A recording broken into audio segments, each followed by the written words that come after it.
जी हाँ दोस्तों, हमें बताने में बहुत खुशखबरी हो रही है दोस्तों, क्योंकि हम बता दें दोस्तों, समर सिंह का एक बहुत बेहतरीन गुंडागर्दी सॉन्ग आ रहा है दोस्तों।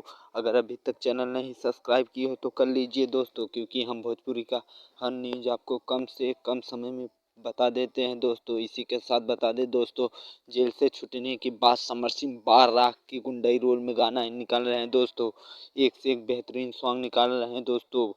एक बार निकाले थे अभी हसल बा किल बा, फिर बोलेरो में आजा, फिर दावे देवरू कमरिया धीरे धीरे, फिर उसके बाद अरे जराता जवानी दोस्तों। एक से एक बेहतरीन सॉन्ग समर सिंह ला रहे हैं दोस्तों। इसी के साथ एक सॉन्ग और ला रहे हैं दोस्तों, 2 से 3 दिन के अंदर आ जाएगा दोस्तों। बहुत बेहतरीन सॉन्ग है दोस्तों।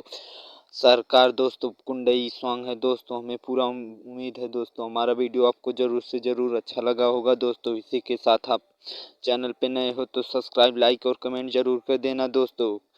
हम ऐसी वीडियो लाते रहते हैं दोस्तों। अगले वीडियो के लिए, तब तक के लिए हमारा वीडियो ज़रूर देखना दोस्तों। अगले वीडियो मिलेंगे, तब तक के लिए धन्यवाद दोस्तों। गुड नाइट दोस्तों।